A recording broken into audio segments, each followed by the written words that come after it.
Jana Wajaluo walilipwa wakasimama pale Kondele. Eti wanangoja kijana yao Babu Owino. Yaani unalipwa ungoje mtoto wenu akikuja upige. Wajaluo tunatumia akili gani? Tunatumia akili gani? Kama Waluhya walilipwa wasimamisha Sifuna, lakini Waluhya walitumia akili. Walienda wakakula hizo pesa. Watu wenye walilipwa wa pikipiki walimwagiwa fuel, after kumwagiwa fuel wakapewa reflector. Walienda wakachoma. Wakasema kijana wetu ni kijana wetu hata kama ni nini. Alafu unapata Wajaluo eti wamesimama hapo Kondele na marungu. Eti wanangoja Babu wajaribu kukanyaga hapa. Mnatumia akili gani nyinyi?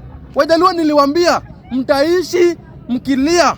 Na kuna siku mtawahi fanikiwa. Hamtawahi fanikiwa Wajaluo. Nyinyi tabia yangu lakini hamtawahi fanikiwa. Hamtawahi. Kama Babu Owino ni kijana wenu na mnamngoja na marungu mmelipwa eti afike hivi mpige. Wengine wanatoka hadi Kisumu. Wanaenda Kakamega huko. Eti kuvuruga rally. Unatumia akili gani? Wakati mwanasiasa anachukua 300 anakulipa anakupea. Eti uende uvuruge rally. Ukiuawa huko. Wengine wanapatikana hadi na matia gas.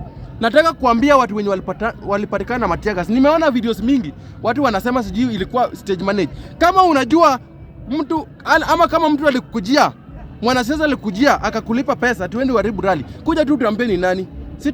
Sisi tutamtoa. Sisi hatutaki mtu kama huyo kwa timu Linda Mwananchi. Hapa we are people with discipline and we believe in the legacy of Baba Raila Amolo Odinga. Hiyo tu. Hataki story nyingine. Sasa kama unajua kuna mtu alipanga venye Gauja anasema na Salasia, kujeni mtu ambie ni nani. Tumtoe. Tubaki na watu wenye wako na nia mzuri na mwananchi. Ni hivyo. Sisi tunasema tu one term.